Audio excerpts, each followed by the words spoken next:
কথা তো হাত দেওয়া বড় মুশকিল, খুব মুশকিল। আল্লাহ সুবহানাহু ওয়া তাআলা বলেছেন উফিউ আলা তানহারহুমা, খুব সাবধান বেটা, তোমার মায়ের সঙ্গে কথা বলার আগে তোমার মা তোমার কথাতে যেন শব্দটুকু যেন বলে না দেয়। যদি বলে দেয় খুব বিপদে পড়ে যাবে।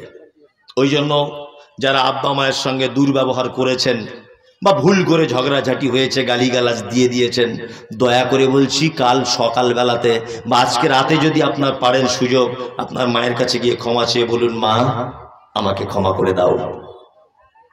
তাছাড়া কঠিন বিপদ হয়ে যাবে, খুব বড় বিপদ, খুব বড় বিপদ। নাম্বার 3, স্ত্রী হিসাবে নারী কত যে মর্যাদা। স্ত্রী মর্যাদা আছে না নেই? হ্যাঁ আছে। অনেক পুরুষ মানুষ আছে বুঝে কম, তো খুব বুঝে কম। ওই জন্য ওর মাকে বলে, ওর স্ত্রীকে বলে, তুই পরের বেটির মতো থাক, আমার মায়ের উপরে কথা বলবি না। বলে কি বলে না? একদম নয়। স্ত্রীকেও মর্যাদা দিতে হবে, ভালোবাসতে হবে। বলুন তো সারা পৃথিবীতে স্ত্রীর আগে জন্ম হয়েছে না মায়ের?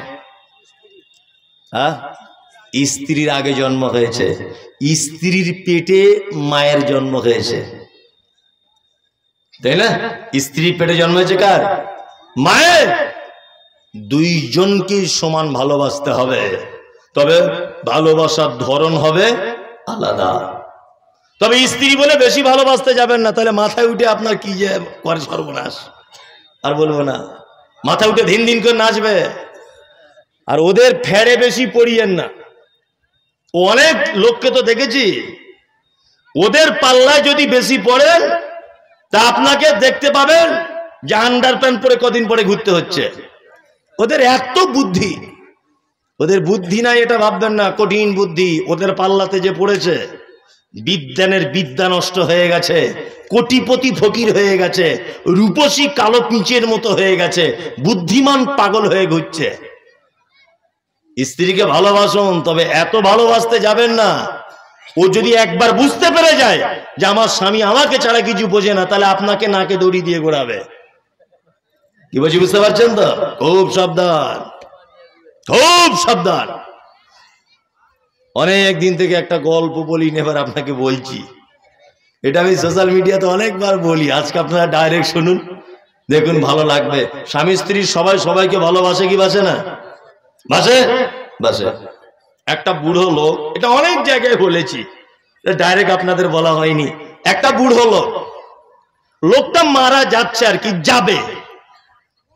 তোর স্ত্রীকে বলছে, স্বামী স্ত্রী দুজনে এক জায়গায় শুয়ে আছে বারান্দাতে, বাড়িতে কেউ নাই। তো বুড়োটা ওর স্ত্রীকে বলছে, শোনো শাকিলার মা, আমি মনে হয় আজ আর বাঁচবো না, আজ রাই চলে আসতে পারে। আমার যা নিঃশ্বাসের প্রবলেম আর যা শ্বাসকষ্ট হচ্ছে, মনে হচ্ছে আমি আর টিকবো না। তখন ওর স্ত্রী বলছে, দেখো শাকিলার আব্বু, তুমি মরে যেও না। আহা সোনা আমার, জান আমার, তোমায় ছাড়া কি করে থাকবো? সেই ছোটবেলাতে তোমাকে বিয়ে করেছি, তোমায় ছাড়া কি করে বাঁচবো, খুব বলছে। স্বামী স্ত্রী দুজনা শুয়ে আছে মশারি টাঙিয়ে বারান্দাতে। তো ওদের বাড়ি একটা এঁড়ে গরু ছিল, বুঝলেন? এঁড়ে গরু বুঝেন তো? এঁড়ে গরু গোয়াল ঘরে বাঁধা ছিল, গোয়াল ঘর থেকে কোনো রকম খুলে পালিয়ে চলে এসছে। আর লোকটা সবার সময় বলেছে আজকে মনে হয় আজরাইল চলে আসতে পারে।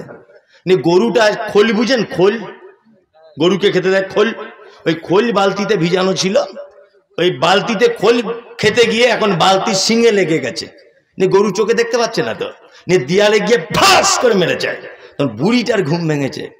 বুড়িটা তখন মশারিটা তুলে দেখছে, শালা এইরকম প্রাণী তো জীবনে দেখিনি, ইয়ে আবার কেমন? ও তখন ভেবেছে মনে আজরাইল আসছে। তখন মশারি থেকে ফটাম করে বার হয়ে বুড়ো জেগে গেছে। বুড়ো দেখতে চাইছে বুড়ি ভালোবাসে কতটা। বুড়ো লক্ষ্য রাখছে, ও মশারিটা খুলে গরুটার দিকে আঙুল দিয়ে বলছে, আমি অসুস্থ নয়, ওর দিকে যা, আমার দিকে আসছিস কেন, ওর দিকে যা। সকালবেলা বলছে, কাশ্মীরার মা, ও শাকিলার মা, সত্যি আমাকে ভালোবাসো? বলছে, বাসি না মানে তোমায় ছাড়া বাঁচবো না। বলছে, রাতে এঁড়ে গরু দেখে যদি আমার দিকে পাঠাও, ভালো কত বাসো তুমি। এর নাম নারী, কখনোই ওদের দমে পড়িয়েন না। তবে মুহাম্মদ সাল্লাল্লাহু আলাইহি ওয়াসাল্লাম তিনি কথা বলেছেন, নারীদের ব্যাপারে যে আশ্চর্য কথা বলেছেন এ কথা পুরুষের ব্যাপারে বলেননি। বলে দিই তাহলে আপনাকে, বলে দিই। আমার আগের বক্তা কিন্তু হাদিসটা পেশ করেছেন, আমি শুনেছি। আল্লাহ নবী সাল্লাল্লাহু আলাইহি ওয়াসাল্লাম বলেছেন, একটা নারী শুধুমাত্র 4টে কাজ যদি করে যাবে কোথায়? জান্নাতে। আমার আগের বক্তা হাদিসটা বলেছে, তবে এক একজনের মুখে তো এক এক রকমের সাজে, তাই না? ওই জন্য আবার হাদিসটা আপনাকে বলছি। নবীজি বলেছেন একজন নারী 4টে কাজ করলে জান্নাত চলে যাবে।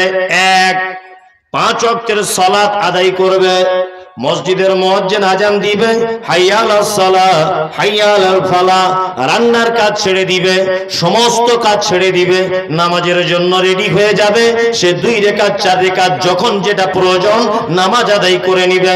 আল্লাহর নবী বলছেন একজন নারী যতক্ষণ পর্যন্ত সুস্থ থাকবে তার উপরে নামাজ বা সালাত ফরজ। একজন মহিলা সব 1 মাসে 23 দিন নামাজ পড়বে, কোন মহিলা 1 মাসে 27 দিন নামাজ পড়বে, কোন মহিলা 1 মাসে 25 দিন নামাজ পড়বে। বাকি দিনগুলো ছুটি দেওয়া হয়েছে, ওর নামাজ কাজা করা লাগবে না, আল্লাহ ছুটি দিয়ে দিয়েছেন। আল্লাহর নবী বলেছেন ওসামাত সাগারাহা, তারপরে একজন নারী 1 মাস রোজা রাখবে। এই রোজার মাসে যদি সে অসুস্থ হয়ে যায়, যতদিন অসুস্থ থাকবে ততক্ষণ রোজা তার মাপ, তারপরের মাসে সুস্থ হলে রোজা করে দেওয়া লাগবে, রোজা কিন্তু কাজা করতে হবে, রোজা মাফ নাই। তারপরে নবী বলেছেন ওয়া আতাআত বালাহা, স্বামীর সেবা করবে। দিনাজপুরে করে তো স্বামীর সেবা করে না, মহিলারা সেবা করে। ওই মায়েরা যারা আছেন আপনাদেরকে বলছি, যদি জান্নাতে যদি যেতে চান তাহলে আপনার উচিত স্বামীর সেবা করতে হবে। নবী বলেছেন আল্লাহু আকবার।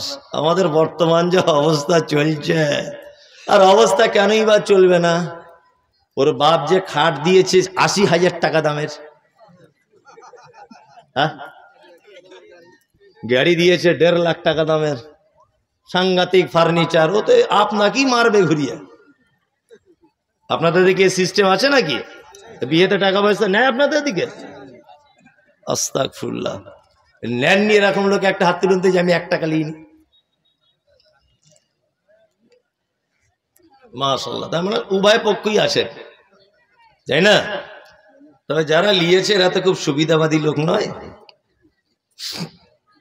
আবার এখন কিছু লোক আবার এরকম উঠেছে, খুব, এগুলো বাস্তব বলছি, এই বড় বড় দাড়ি, হজ করে এসেছে, তসবিহ নিয়ে ঘোরে, বেটার বহু দেখতে গেছে, মেয়ে দেখে পছন্দ, তা বিহাই জিজ্ঞাসা করছে বিহাই কেমন কি টাকা পয়সার ব্যাপার আছে নাকি?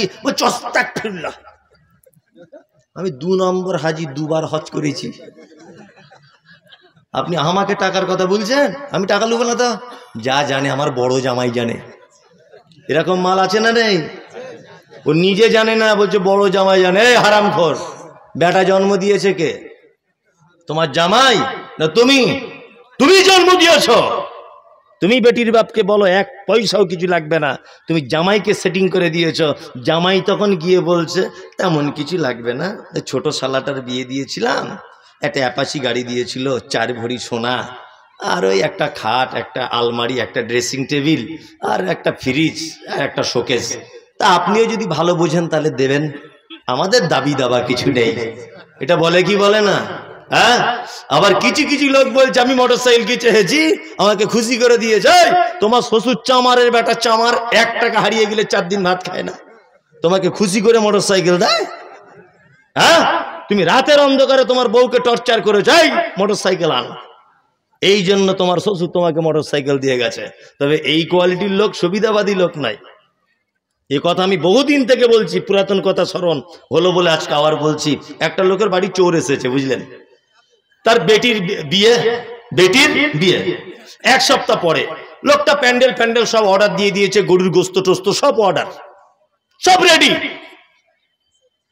চোর এসেছে, 3 লাখ টাকা বাক্সের ভিতরে রেখেছিল মেয়ের বিয়ে দেবে বলে। চোর এসেছে রাত 2টায়। কে? গফুর চাচা বাড়িতে আছো? হ্যাঁ আছি।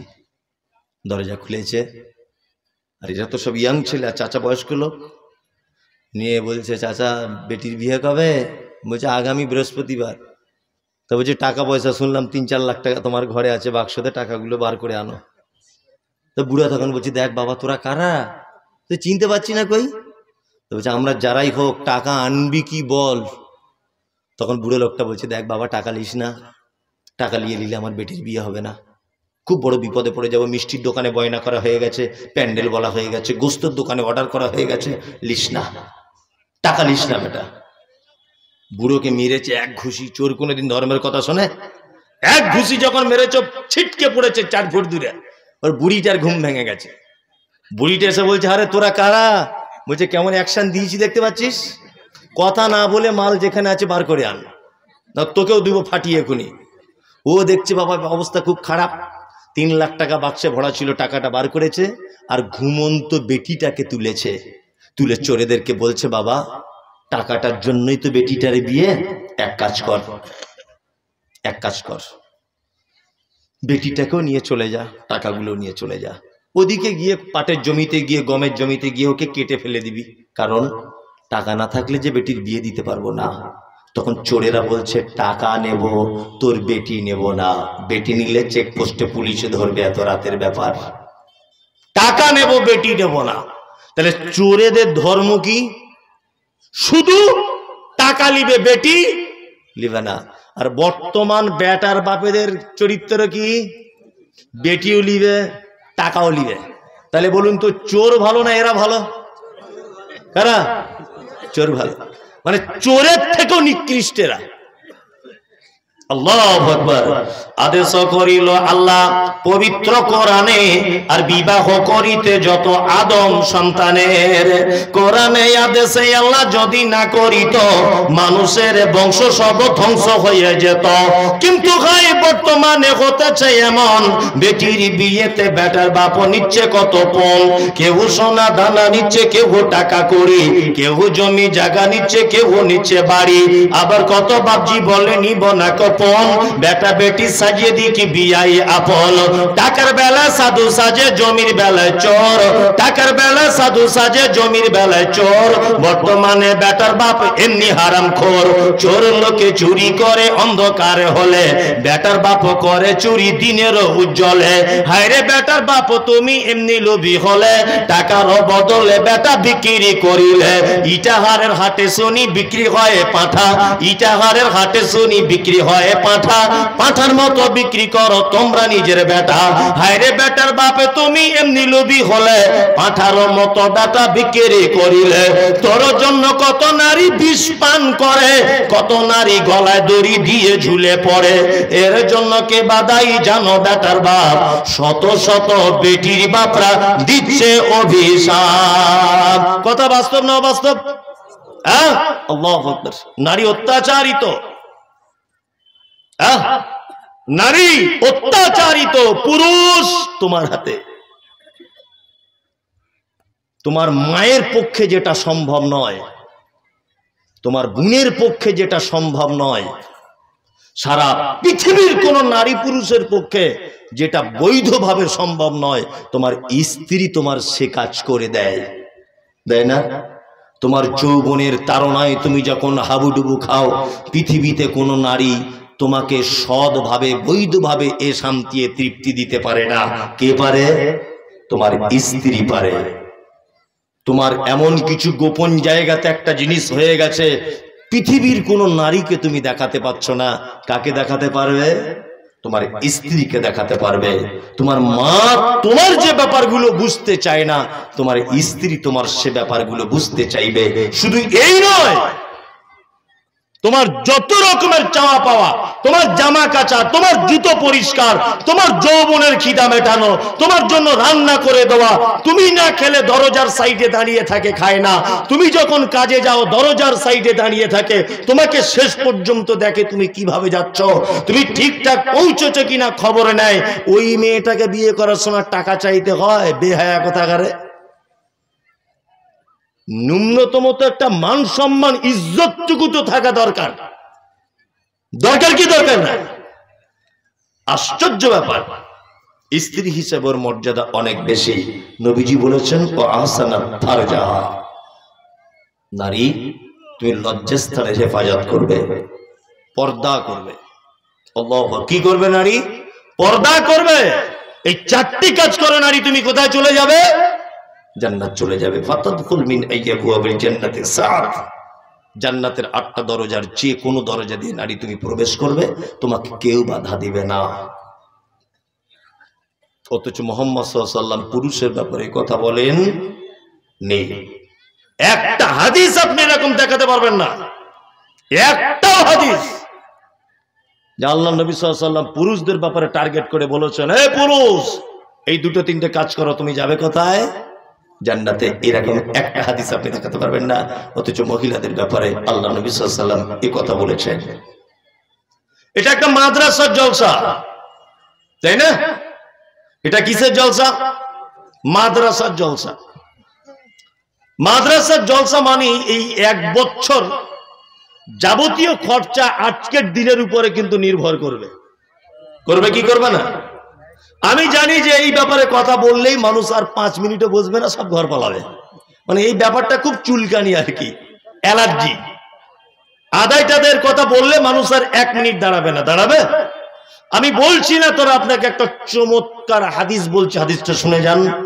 যারা এখানে বসে আছেন সবাই আল্লাহ নবী সাল্লাল্লাহু আলাইহি ওয়াসাল্লামকে ভালোবাসেন? সবাই বাসেন? বাসেন। এই আশা আপনাদের আছে যে নবীর সাথে যেন কিয়ামতের দিনে একটু দেখা হয়? এই আশা আছে? সবার আছে? মাশাআল্লাহ। হাদিস বর্ণনা করছেন আম্মা জান আয়েশা সিদ্দিকা রাদিয়াল্লাহু তাআলা আনহা। বর্ণনাকারিনীর নাম হচ্ছে আয়েশা, বাপের নাম হচ্ছে আবু বকর, মায়ের নাম হচ্ছে উম্মে হানি। হাদিসের পরিভাষাতে আয়েশাকে বলা হয় মুহাদ্দিসা। শুধু এখানেই ক্ষান্ত নয়, আম্মা জান আয়েশাকে বিবাহ করার আগে নবীজিকে 2 বার স্বপ্নের মাধ্যমে দেখানো হয়েছিল। শুধু এখানেই ক্ষান্ত নয়, যত মহিলা সাহাবিয়াতগণ হাদিস বর্ণনা করেছেন, আয়েশার থেকে বেশি হাদিস আর কেউ বর্ণনা করতে পারেনি। শুধু এখানেই ক্ষান্ত নয়, বিশ্ব নবী জনাবে রাসূলুল্লাহ সাল্লাল্লাহু আলাইহি ওয়াসাল্লাম অন্যান্য বিবিদের কাছে রাত্রিতে শুয়ে থাকলে হাদিস কোরআন অবতীর্ণ হতো না, কিন্তু আম্মা জান আয়েশা সিদ্দিকা রাদিয়াল্লাহু তাআলা আনহার কাছে বিশ্ব নবী যখন শুয়ে থাকতেন তখন জিবরিল আমিন কোরআন নাজিল করতেন। আল্লাহ কোরআন নাজিল করতেন জিবরিলকে দিয়ে। এই সেই আয়েশা হাদিস বর্ণনা করেছেন। হাদিসটা রয়েছে সহিহ বুখারীতে। হাদিস বর্ণনাকারিনী আয়েশা কোন বিবি নবীজিকে করিলেন জিজ্ঞাসা, ওগো নবী তব সাথে দেখা হবে কার? নবী বলে দুনিয়াতে হাত লম্বা যার। মা আয়েশা বলে এ কথা যখন শুনিলাম কানেতে, কাঠখণ্ড লইয়া হাত লাগিলাম মাপিতে, দেখিলাম বিবি সাউদার হাত লম্বা বলি, আমারও মুখেতে ওগো পড়ে গেল কালি। হাত লম্বার অর্থ পরে পারিলাম বুঝিতে, দান ধন যারা করে এই দুনিয়াতে। তারপরে জয়নাব এসে নবীজিকে কয়, কেন জয়নাব আল্লাহ রাস্তায় বেশি করে ক্ষয়? এ গ্রামের মানুষ শুনুন হাদিসটি বুখারীর। জয়নাবে আনন্দ আর আয়েশার মুখ ভারী। আম্মা জান আয়েশা বিশ্ব নবীকে ডেকে বলছেন, ইয়া রাসূলুল্লাহ, কিয়ামতের দিনে লক্ষ কোটি মানুষ যখন এক জায়গায় থাকবে, আপনার সঙ্গে প্রথমে কার দেখা হবে? বিশ্ব নবী বলছেন, আয়েশা রে, যার হাত লম্বা তার সঙ্গে আমার দেখা হবে। আয়েশা ব্যাপারটা বুঝতে পারলেন না। একটা কাঠের লাঠি নিয়ে বিশ্ব নবীর অন্যান্য বিবিদের হাতগুলো মাপতে শুরু করে দিলেন। দেখা গেল আল্লাহর নবীর আর একজন বিবি নাম হলো তার সাওদা। সাওদার হাতটা লম্বা হয়ে গেছে। আল্লাহর নবীর আয়েশা আল্লাহর নবীকে কঁদো কঁদো কণ্ঠে বলছেন, ইয়া রাসূলুল্লাহ, তাহলে কি আপনার সঙ্গে আমার আর দেখা হবে না? বিশ্ব নবী বলছেন, আয়েশা রে, ওই রকম হাত লম্বা নয়, দান ধন যারা করে এই দুনিয়াতে। আয়েশা শোনো, দানের ব্যাপারে যারা হাত লম্বা করে দেয়, দানের ব্যাপারে যারা প্রতিযোগিতা করে, আমি নবী বলছি তার সঙ্গে প্রথমে আমার কিয়ামতের মাঠে দেখা হয়ে যাবে। আল্লাহু আকবার। দানের ব্যাপারে যারা আগে থাকে তাদের সঙ্গে দেখা হবে। নবী কথা বলছেন। মানুষ উঠতে শুরু করেছে। ও মাশাআল্লাহ, একটা ছেলের নানি অসুস্থ, ওই জন্য দান করেছেন 500 টাকা। মাশাআল্লাহ, ওরা নানির জন্য দিয়েছে। আল্লাহুম্মা সাল্লি আলাইহি আল্লাহুম্মা বারিক আলাইহি। আচ্ছা আচ্ছা আচ্ছা আচ্ছা, ঠিক আছে, আলহামদুলিল্লাহ। ও আর কেউ দিন, আল্লাহর রাস্তায় দিন, মাদ্রাসায় দিন। ওয়ালাইকুম আসসালাম ওয়া রাহমাতুল্লাহ। আর কেউ দিন, আল্লাহর রাস্তায় দিন। আরে একজন 500 টাকা দিয়েছে, তা আপনাদের ভিতরে কেউ আছেন যে আপনারা কিছু দিবেন মাদ্রাসাকে আল্লাহর রাস্তায়? আল্লাহু আকবার। অন্তত পক্ষে 10-20 জন মানুষ বলুন। আমাকে বারবার বলা হচ্ছে একটু আদায়ের ব্যাপারে বলুন, আদায়ের ব্যাপারে বলুন। এখন এই ব্যাপারটা অবশ্যই একটু মাথায় রাখতে হবে। হ্যাঁ হ্যাঁ, মাদ্রাসার ব্যাপারটা। জি কেউ আছেন? একটু মেহেরবানি করুন। একজন 500 দিয়েছেন, আপনি একটা লোক অন্তত বলুন যারা বসে আছেন যে আমি 1000 দিব, আমার আব্বা মায়ের জন্য দিব, বা আমার নানা নানির জন্য দিব, দাদু দাদির জন্য দেব। একটা লোক বলুন ভাই, মেহেরবানি করুন। আল্লাহু আকবার।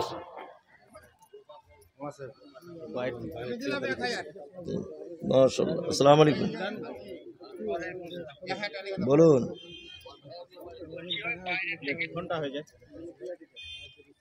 আচ্ছা,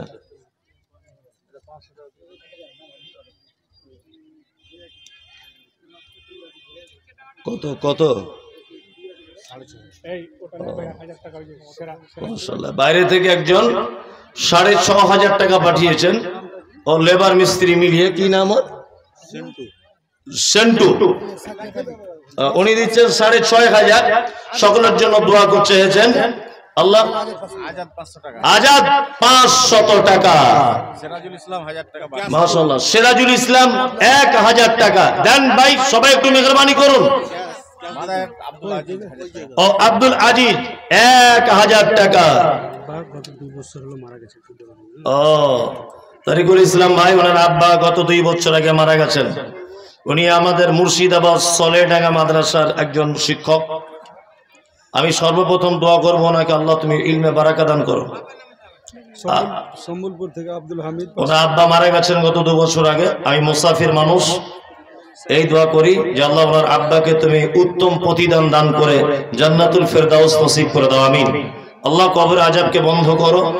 যোগ্য সন্তানের দ্বারা যে ইলম মানুষ শিখছে, এর বিনিময়ে তার আব্বা পাবে ইনশাআল্লাহ। সোহরাব আলীর স্ত্রী 500 দেন। মহিদুল হক, মহিবুল হক 1000 টাকা। ইয়া রাব্বানা ইয়া রাব্বানা, মরর দোলাল মদের গিলাল আর আসবে না। মক্কায় নবীর জন্ম হলো, আব্দুল্লাহ তার পিতা ছিল। মক্কায় নবীর জন্ম হলো, আব্দুল্লাহ তার পিতা ছিল। গর্বে রেখে গেল মারা, পিতা এলো না। মরর দোলাল মদের গিলাল আর আসবে না। একজন বেনামিতে 1500, আর একজন দিয়েছেন 200 টাকা। আরে ভাই যারা আছেন একটু মেহেরবানি করে আসুন। 10.5 কুইন্টাল গোস্ত শেষ হয়ে গেছে। দেখি 4টি খানি কথা। 10.5 কুইন্টাল গোস্তের এই টাকা? জি দেন দেন, সকলেই দেন।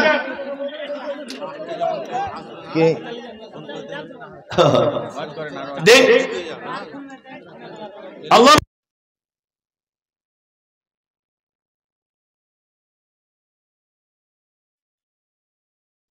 আমাদের কাছে বিভিন্ন মহামারী এসেছিল, দেখতে পাওয়া গেছিল না? বিভিন্ন মহামারী, এই মহামারী করোনা এসেছিল। দেখবে রাস্তাঘাটে যেখানে সেখানে ক্যাম্পিং করে মানুষকে ভ্যাকসিন দেওয়া হচ্ছিল না? কারণ কি? যাতে এই রোগ থেকে মানুষ বেঁচে যায়। মানে আগে থেকে সাবধান। বাচ্চাদেরকে টিকা দেওয়া হয় না যাতে সে ওই রোগে আগামীতে আক্রান্ত না হয়, ওই জন্য তাকে আগে থেকে কি করা হয়, সাইড করে রাখা হয় এই ভ্যাকসিন দিয়ে। ঠিক তেমন বিশ্ব নবী তিনি বলছেন সাদাকাতু তুরাদ্দুল বালা, সাদকা যদি তুমি করো, দান যদি তুমি করো, তুমি যদি সাদকা করে দাও, তুমি যদি দান করে দাও, তাহলে তোমার দান এবং তোমার সাদকা আগামী দিনের তোমার যত বিপদ আছে সেই বিপদগুলো থেকে তোমাকে বাঁচিয়ে নিবে। বন্ধুরে আমার, আল্লাহ তাআলা পবিত্র আল কোরআনের ভিতরে বলছেন লান তানালুল বিররা হাত্তা তুনফিকু মিম্মা তুহিব্বুন। আল্লাহ বলছে অতক্ষণ পর্যন্ত কল্যাণে থাকতে পারবে না, অতক্ষণ পর্যন্ত কল্যাণ নেই যতক্ষণ না পর্যন্ত তোমরা তোমাদের প্রিয় বস্তুকে আল্লাহর রাস্তাতে দান না করবে। আল্লাহু আকবার। আপনাদেরকে একটা হাদিস শোনানো যাক। হাদিসটা হচ্ছে এই, আল্লাহর নবী জনাবে রাসূলুল্লাহ সাল্লাল্লাহু আলাইহি ওয়াসাল্লামের কাছে একটা লোক এসেছে, মাশাআল্লাহ বেনামিতে 2000 টাকা এসে জিজ্ঞাসা করছেন যে আল্লাহর নবী উত্তম দান কি, উত্তম সাদকা কি? আল্লাহ রাসূল সাল্লাল্লাহু আলাইহি ওয়াসাল্লাম বলছেন উত্তম দানই হচ্ছে সেই যে গরিব হয়ে যাবার ভয় করে আর ধনী হবার আশা করে, এই রকম দানই হচ্ছে উত্তম দানী। একটা কথা বলে রাখছি, শুনে রেখে দেন, গরিব তার সম্পদের সমস্ত সম্পদ আল্লাহর রাস্তায় দান করে দিতে পারে, কিন্তু একজন ধনী মানুষের পক্ষে সম্ভব নয়। ওই জন্য তো বলা হয়েছে যে একটা গরিবের থেকে, একটা ধনী মানুষের থেকে একটা গরিব মানুষ কত বছর আগে জান্নাত চলে যাবে? 500 বছর আগে। কারণ কি? দুজনেই জান্নাতে যাবে, দুজনেই। তবে কারণ কি? এ আগে যাবে ও পরে যাবে কেন? আল্লাহ জানে। ধনী তোকে পৃথিবীতে কোটি কোটি কোটি কোটি টাকা দিয়ে দিয়েছিলাম, সব সুখ ভোগ করে নিয়েছিস, গাড়ি বাড়ি আরাম আয়েশ সবকিছু পেয়ে গেছিস। ওই জন্য এখানে তাড়াহুড়ো করবি না, সবার লাইনের পিছনে তোমার লাইন। আগে গরিব মানুষ যারা পৃথিবীতে পায়নি এরা ভোগ করবে, 500 বছর মজা করে নিবে, তারপরে তুমি আস্তে আস্তে আস্তে করে এসে জান্নাতের ভিতরে ঢুকবে। তার মানে বোঝা যায় যে একজন ধনীর থেকেও একজন গরিব মানুষ আল্লাহর দরবারে অনেকই উত্তম। আপনাকে আমি বলছি না যে আপনি 1 লাখ টাকা দান করুন, কোটিপতি মানুষ 1 লাখ টাকা দান করে যে নাকি পাবে, একজন রিক্সা চালক 20 টাকা দান করে একই নাকি পাবে, একই। মানে আল্লাহ টাকার অ্যামাউন্ট দেখছে না, পরিস্থিতি দেখবেন। ওই জন্যই তো যে নেকি কিয়ামতের দিনে কাউন্টিং করা হবে না, গোনা হবে না। নেকি কি করা হবে? ওজন করা হবে। নেকির যেমন ভারী এবং কমের হালকার ব্যাপার আছে, ঠিক তেমন এখানেও ভারী আর হালকার ব্যাপার আছে। একজন দুস্থ অভাবী মানুষের অল্পটাই হচ্ছে ভারী, একজন আমির মানুষ তার বিশালটাও হালকায় পরিণত হয়ে যাবে। বন্ধু যারা আপনারা এখানে বসে আছেন, আপনাদেরকে একটা চমৎকার হাদিস বলছি। হাদিসটা হচ্ছে এই, আল্লাহর নবী জনাব রাসূলুল্লাহ সাল্লাল্লাহু আলাইহি ওয়াসাল্লামের কাছে একটা লোক এসেছে, এসে বলছেন আল্লাহর নবী আমি জান্নাতে যাব, দয়া করে আপনি আমাকে জান্নাতের আমল বলুন, আমাকে জান্নাতের আমল বলে দেন তো। আল্লাহ নবী সাল্লাল্লাহু আলাইহি ওয়াসাল্লাম বলছেন তা'বুদুল্লাহ, তুমি সর্বদাতে আল্লাহর দাসত্ব করবে, তার গোলামি করবে। আর নাম্বার 2, তুমি কখনোই যেন শিরক করে দিও না। নাম্বার 3, তুমি 5 ওয়াক্তের সালাতকে হেফাজত করবে। নাম্বার 4, তুমি কি করবে, তোমার মালে যদি যাকাতের নিসাব যদি লেগে যায় তাহলে তুমি তোমার মাল থেকে আল্লাহর রাস্তায় যাকাত দিয়ে দিবে। নাম্বার 5, হে আল্লাহর নবী আমি কি করব? বিশ্ব নবী বলছেন মক্কা থেকে যাওয়া এবং আসার অর্থ যদি তোমার কাছে থেকে যায় তাহলে তুমি একবার ঘুরে আসবে, এইটা তোমার 5 5টা কাজ।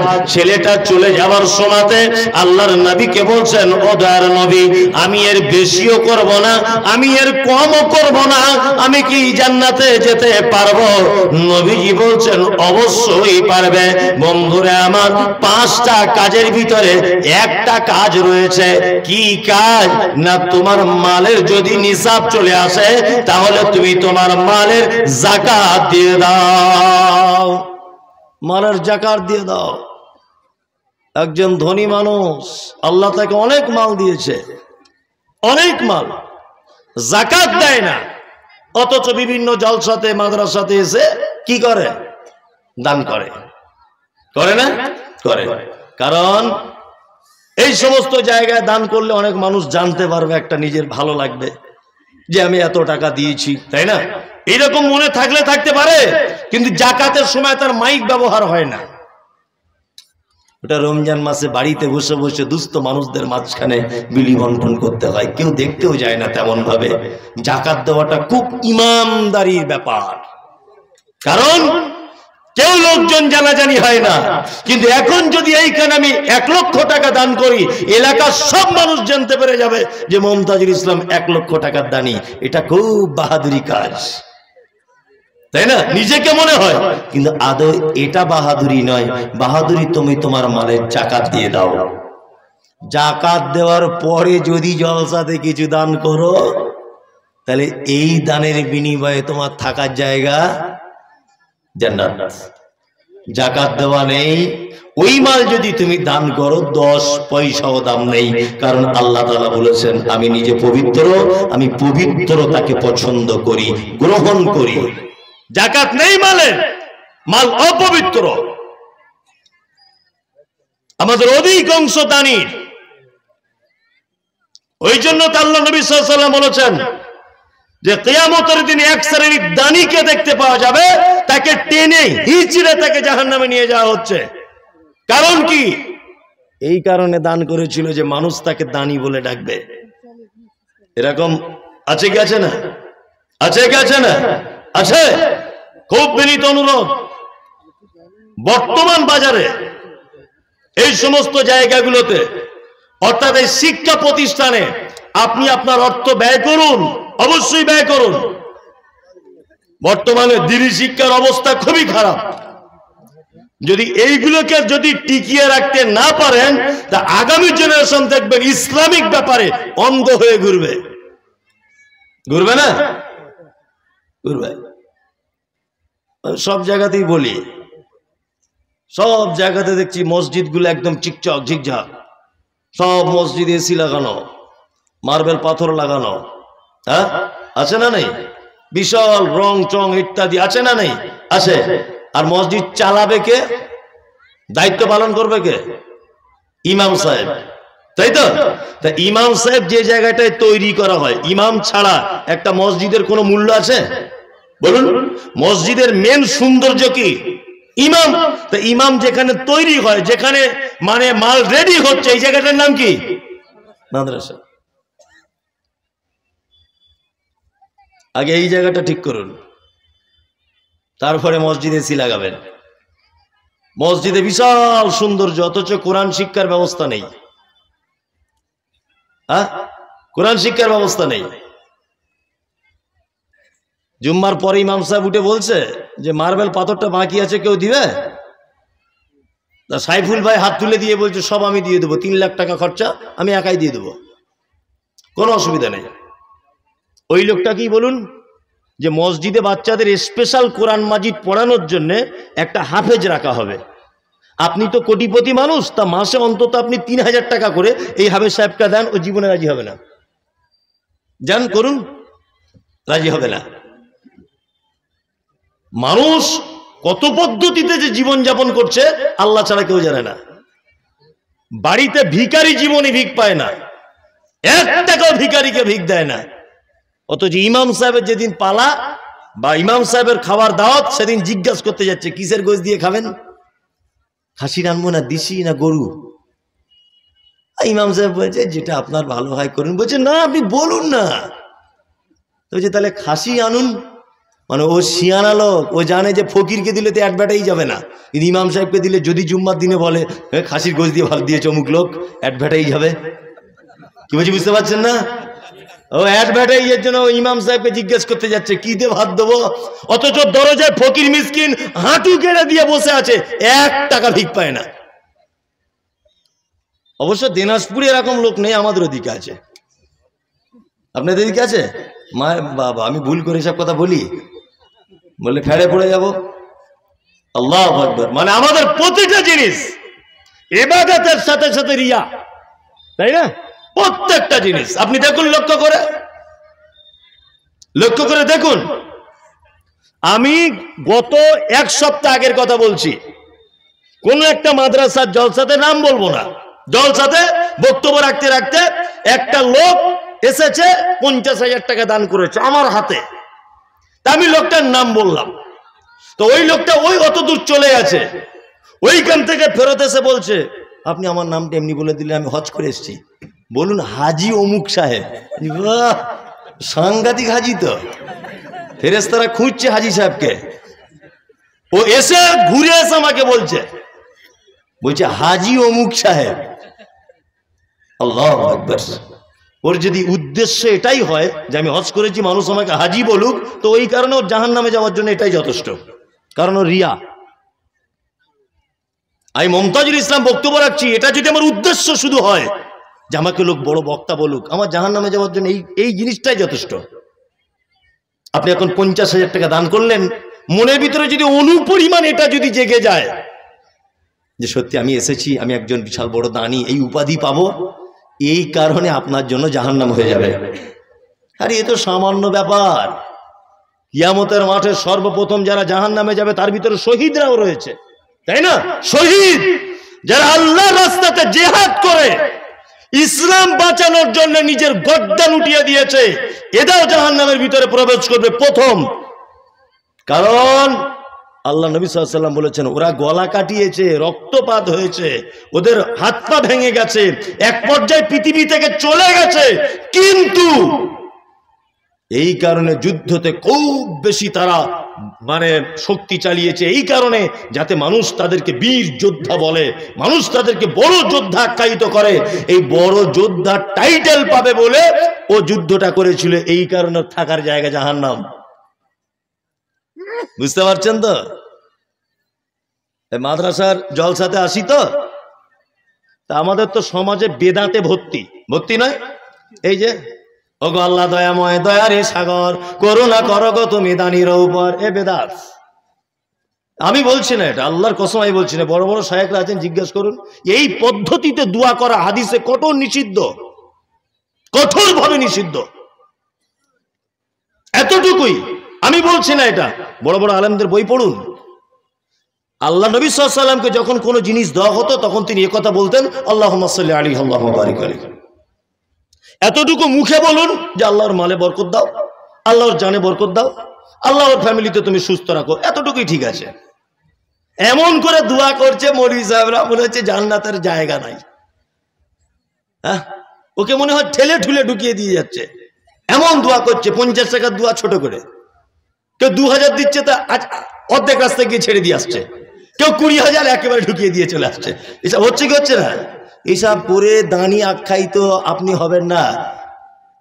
এই লিখে দিচ্ছেন আমি অমুক, আবার নাম বাদ চলে গেলে বলছে আমার নামটা বলুন। কেন বলতে হবে? কেন বলতে হবে? আল্লাহ তো কথা বলছেন, ইন্নাল্লাহা আলিমুম বিযাতিস সুদূর, আমি মানুষের অন্তরের কথা বুঝি। এই কথার উপর আপনার বিশ্বাস নেই? যদিও কোরআনে শব্দ এসেছে সিররাম ওয়া আলানিয়া, গোপনেও দান করা যায়, প্রকাশ্যেও করা যায়, তবে গোপনে উত্তম। গোপনে কি উত্তম? একটা মানুষ এরকম আছে যে গোপনে দান দিয়ে গেছে, কেউ জানে না? নাই। ওকে নাম বলতেই হবে, না বললে ওর জান ভরবে না। আছে না? নাই আছে।